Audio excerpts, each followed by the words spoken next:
Selamat malam, Ibu Bapak dan saudari-saudariku dimanapun saat ini Anda berada. Kita jumpa dalam program Renungan Gereja Protestan di Indonesia bagian Barat. Bagaimana malam ini dalam sapaan Naikol. Ibu Bapak dan saudara-saudariku, sebelum kita berhimpun bersama dengan firman, mari kita berdoa. Allah Rahmani dalam Kristus Penyelamat, kami bersyukur Tuhan mungkinkan kami boleh berjumpa sekalipun di tengah situasi kami masing-masing, sekalipun kami juga berada di sudutnya masing-masing. Roh Kudus menyatukan hati kami di hadapan-Mu ya Allah, dan oleh Roh Kudus firman menyapa kami, mengantar kami untuk mewujudkan hidup beriman sebagaimana Engkau telah menganugerahkan supaya kami menjadi putra-putrimu, menjadi anak-anak-Mu, dan memaknai kehidupan yang Engkau anugerahkan itu. Demi Kristus, Tuhan perantara kami berdoa. Amin. Nah, Ibu Bapak, saudara-saudariku, firman Allah yang melandaskan renungan Naikol malam ini sesuai dengan daftar bacaan Gereja Protestan Indonesia bagian Barat. Kita akan membaca dari Injil menurut Markus pasal 6 mulai ayat 6b hingga ayat 13. Mari kita ikuti bacaan tersebut dan saya akan membacanya. Inilah Injil yang dinyatakan. Lalu Yesus berjalan keliling dari desa ke desa sambil mengajar. Ia memanggil ke-12 murid itu dan mengutus mereka berdua-dua. Ia memberi mereka kuasa atas roh-roh jahat dan berpesan kepada mereka supaya jangan membawa apa-apa dalam perjalanan mereka kecuali tongkat, roti pun jangan, bekal pun jangan, uang dalam ikat pinggang pun jangan. Boleh memakai alas kaki, tetapi jangan memakai 2 baju. Katanya selanjutnya kepada mereka, kalau di suatu tempat kamu sudah diterima dalam suatu rumah, tinggallah di situ sampai kamu berangkat dari tempat itu. Dan kalau ada suatu tempat yang tidak mau menerima kamu, dan kalau mereka tidak mau mendengarkan kamu keluar dari situ, keluarlah dari situ dan kebaskanlah debu yang di kakimu sebagai peringatan bagi mereka. Lalu pergilah mereka memberitakan bahwa orang harus bertobat, dan mereka mengusir banyak setan dan mengoleskan banyak orang sakit dengan minyak dan menyembuhkan mereka. Demikianlah firman dalam Injil Kristus ini. Nah, Ibu Bapak, saudara-saudariku, saat ini kita semuanya bersama dengan semua masyarakat dunia masih berada dalam situasi yang sulit. Cengkraman pandemi corona ini masih berlangsung begitu kuat. Kita tidak tahu kapan dan di mana ujungnya dari pandemi ini. Senantiasa kita terus-menerus diingatkan dan mungkin rasanya bosan diingatkan untuk hidup mengikuti protokol kesehatan sedemikian rupa. Dan tidak sedikit banyak orang mengalami kesusahan akibat dari pandemi ini. Sulit dalam bekerja, dalam mengembangkan usahanya, juga kesusahan tidak sedikit kekasih kita yang dalam keadaan lemah karena terpapar COVID itu. Dan saudara-saudaraku, ini masalah kita, ini konteks kita. Dan dalam masalah itu atau di dalam keadaan seperti itulah kita ada. Tetapi sebagai gereja, kita sadari bahwa ke dalam masalah itu atau ke dalam konteks itulah kita diutus. Seperti Yesus mengutus para muridnya untuk ada di tengah kehidupan umatnya. Kita pun diutus Tuhan. Gereja berada di antara orang banyak. Apakah pengutusannya sama? Sama, yaitu mengajak orang untuk bertobat.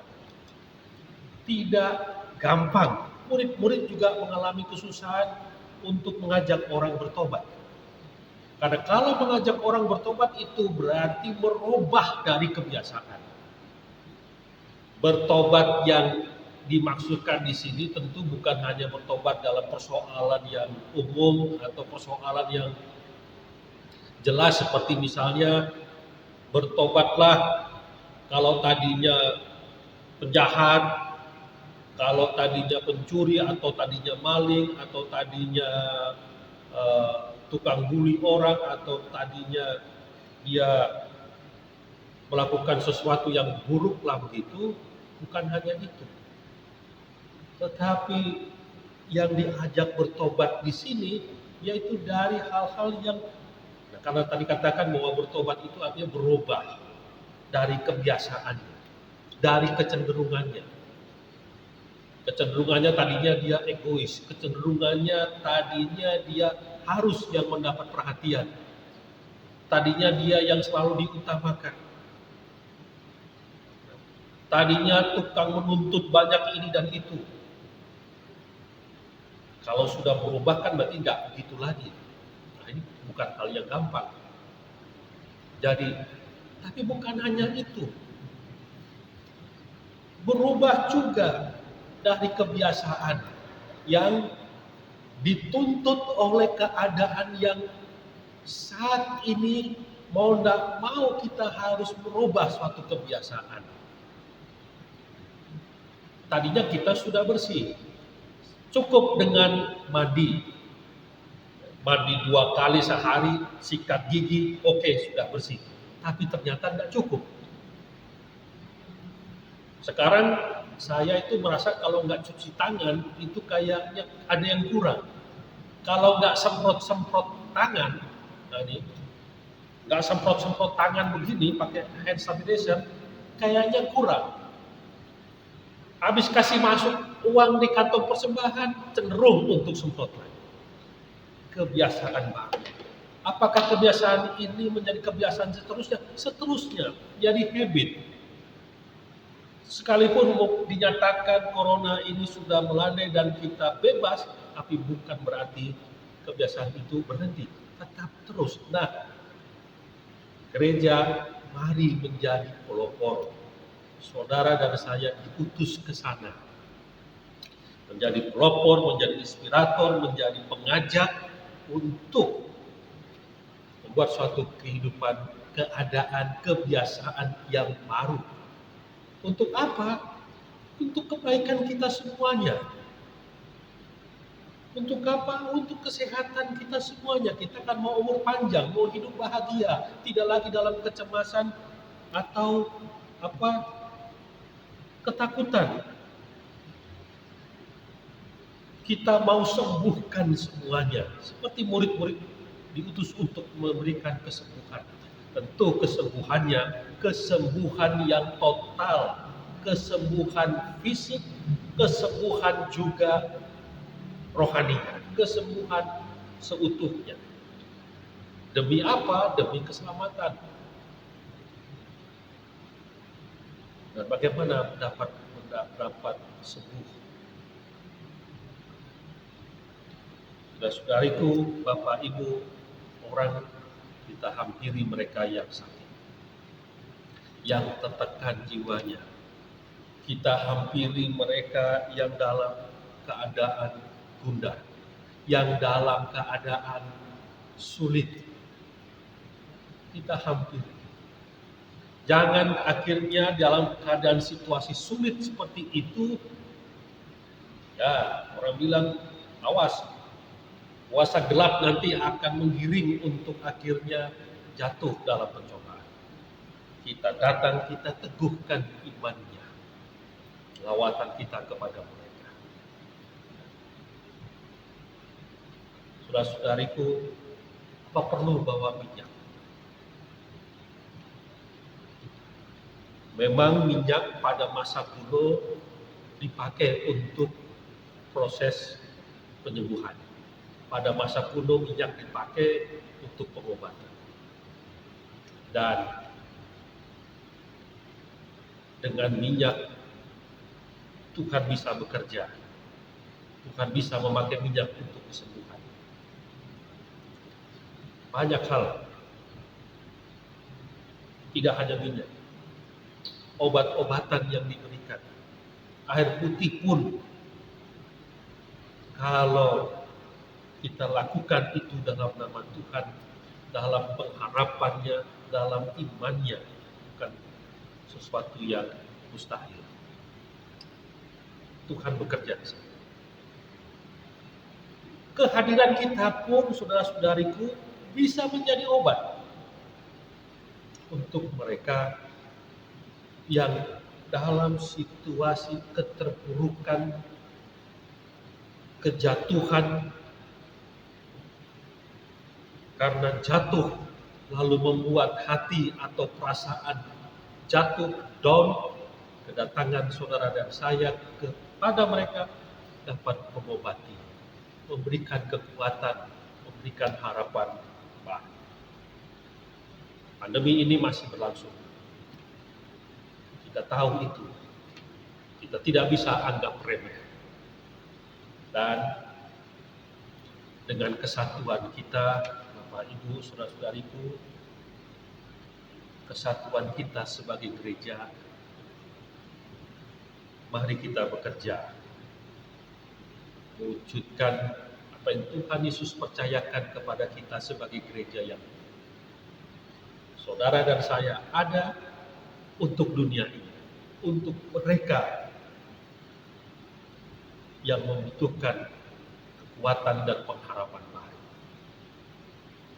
Selamat menunaikan keputusan. Pekerjaan ini besar, ladangnya luas, dan sekalipun ladang luas, kita yang kecil, kita yang sedikit, bukan berarti Roh Kudus akan membiarkan kita bekerja sendiri. Dia mengutus, tetapi dia juga bersama dengan kita dalam melaksanakan tugas ini. Amin. Mari saudara-saudariku kita berdoa. Terpujilah Engkau ya Tuhan, karena Engkau tetap memberkati semesta ini, memberkati semua yang Kau ciptakan agar tetap menjadi baik. Dan demi itu semuanya Engkau mengutus gerejamu. Melalui kehadiran diri kami, Engkau perkenankan kami menjadi alat di tangan-Mu ya Tuhan, supaya lewat kehadiran diri kami dapat membawa, menghadirkan kasih-Mu ya Allah dalam Kristus, sehingga mereka merasa tersapa oleh kasih yang membuat mereka kembali bangkit, kembali menemukan pengharapan. Janganlah ya Tuhan, dalam keadaan lemahnya mereka jatuh dalam pencobaan. Ya Kristus, kami kiranya sebagai gereja tetap saling mengingatkan, menguatkan dan meneguhkan iman, supaya kami dengan penuh kesabaran, hikmat dari-Mu, saling meneguhkan satu dengan yang lain, kami menunaikan tugas yang Kau percayakan. Gereja ini menjadi hidup, menjadi berarti bagi dunia, bagi banyak orang di sekitar kami. Perlengkapilah kami ya Tuhan. Kami sadar penuh kekurangan dan keterbatasan, tetapi dalam kesadaran itulah kami semakin mengandalkan Engkau dalam banyak hal. Ya Kristus Tuhan, berikanlah kami kesehatan, berilah kami selalu hati yang penuh kegembiraan, oleh sebab sadari bahwa Engkau tetap merangkul kehidupan kami. Berkatilah Tuhan upaya yang terus dilakukan oleh semua masyarakat bersama dengan pemerintah, militer maupun kepolisian, para tenaga kesehatan dan relawan untuk membebaskan kehidupan umat manusia dari cengkeraman pandemi ini. Berilah hikmat bagi semua anak Tuhan, sehingga di masa sulit ini tidak menyerah, tetapi Roh Kudus memberikan kami hikmat dan kreativitas yang membuat kami dapat menyikapi, menghadapi, dan berkreasi di masa sulit ini. Dan bagi semua saudara kami dalam keadaan lemah karena sakit oleh berbagai penyakit yang diderita, termasuk juga terpapar corona, mereka pun tetap mempunyai kekuatan pengharapan, mereka tidak panik, dan mereka senantiasa yakini bahwa kasih dan setia Kristus tetap bekerja mendatangkan segala yang baik. Ya Tuhan, terima kasih untuk renungan di mana kami diteguhkan kembali malam ini, sehingga kami dapat memasuki malam ini dengan penuh ketenangan. Karena kami juga yakini Engkau merangkul, Engkau memeluk kami dan menyelimuti kami dengan kehangatan cinta Kristus. Kami bangun esok dengan kekuatan karena rahmat dari-Mu ya Tuhan. Terpujilah Engkau ya Allah dalam Kristus Tuhan perantara. Ampuni salah dosa kami. Amin.